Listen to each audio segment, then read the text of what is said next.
It's me, Anja, my pronouns are she and her, and welcome back to my channel for a new recent reads video. The first book on this list is called Efren Divided.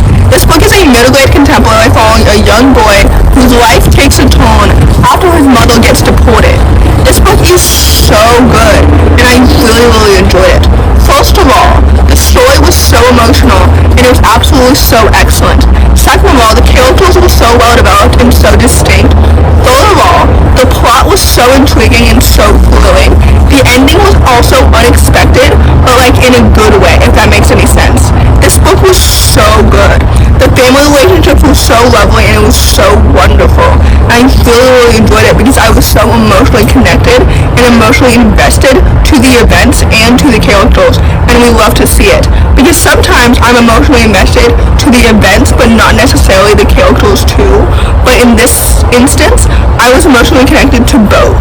Anyway, I really enjoyed this book and I ended up rating it 4 stars, so with that I would highly recommend it. The next book on this list is called Stowaway. This book is a middle-aged science fiction book that follows a young boy who's looking for his dad who is kidnapped by aliens. This book was so good, and I really enjoyed it, so I ended up rating it 4 stars. First of all, the world building was so engaging, and it was absolutely so creative and so well done.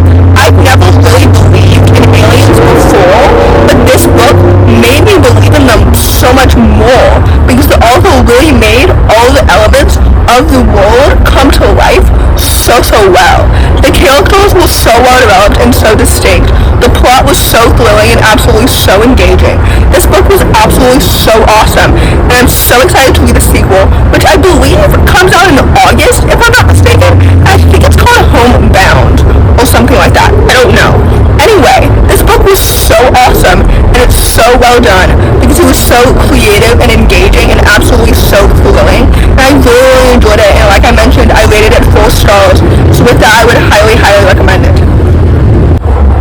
The next book on this list is called All My Rage. This book is a YA contemporary and it follows 2 Pakistani American teenagers who just experience a falling out within their friendship, and it talks about love and loss and family and forgiveness.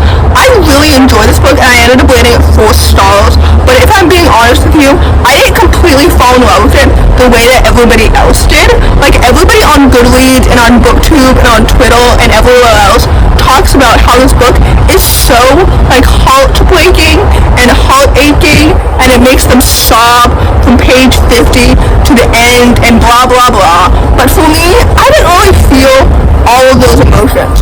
Don't get me wrong, I rated it 4 stars and I did really like it, but halfway through this book I still wanted to rate it 3 stars, so it took me a while to get to the 4-star rating.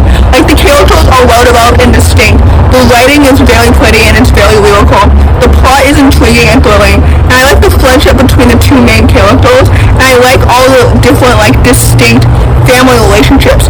However, I didn't completely fall in love with the romance in this book, for example.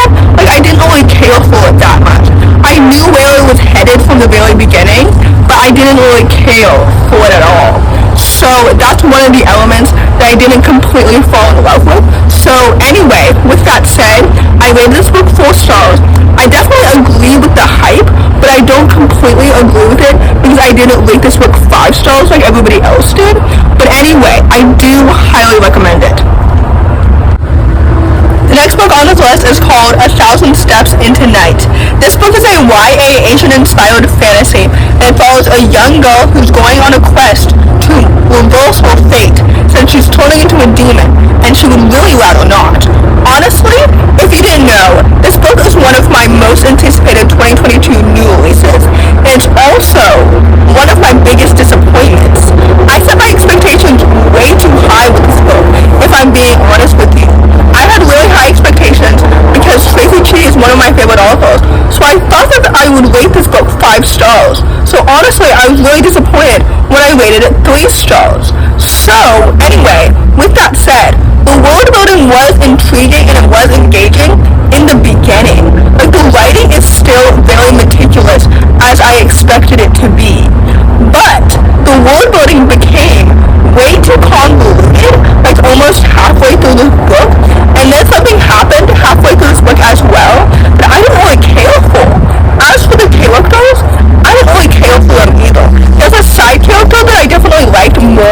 than the main character, which goes to show that I was way more emotionally connected to the events than the characters themselves. Like, the plot was also, like, engaging initially, and it stayed engaging throughout the rest of the story, but reading the story reminded me of how much I enjoyed Island Widow, which for me is not a compliment, because that book was also disappointing last year.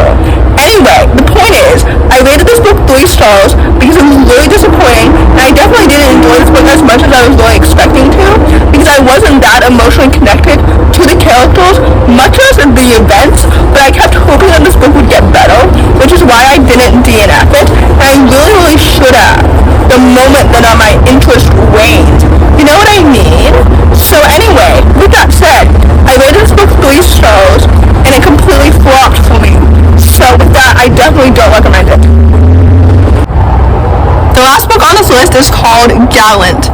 This book is a YA fantasy set in a world where the world meets its shadow, and it follows a young girl who's beckoned by both sides. I really like this book, even though I had really low expectations, since I've never really been interested before in the author's previous books, and I never quite completed her City of Ghosts Cassidy Blake trilogy. Like, I've only read 2/3 of that trilogy, because when the 3rd book came out, my interest was no longer there. So anyway, with that said, I had very, very low expectations for this book, but I really, really enjoyed it, and I ended up rating it 4 stars, so I definitely now understand her hype. Anyway, the world building was so magical, and it was absolutely so mysterious and meticulous. Second of all, the plot was so intriguing, and it was absolutely so thrilling. Third of all, the characters were well developed and distinct. Olivia, the main character, is so lovely and so curious and so headstrong, and she's also mute, which is an interesting element to add to her character, because it meant there wasn't much dialogue there, but it meant that there was a lot of world building, which I really, really enjoyed, because like I mentioned, it was so magical and it was so interesting, and I really, really liked it.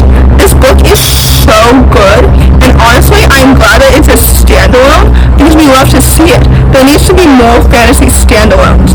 Anyway, this book was so awesome, and it was so intriguing, and with that said, I rated it 4 stars, and I would definitely highly, highly recommend it. So, in conclusion, I rated 4 of these books 4 stars, and 1 of these books 3 stars, so my least favorite book on this list is definitely 1,000 Steps into Night, and my favorite book on this list, if I had to choose, because I would highly recommend all the 4-star books on this list, is Stowaway, because it was such a fun adventure, and like I mentioned, I'm so excited to read the sequel in August.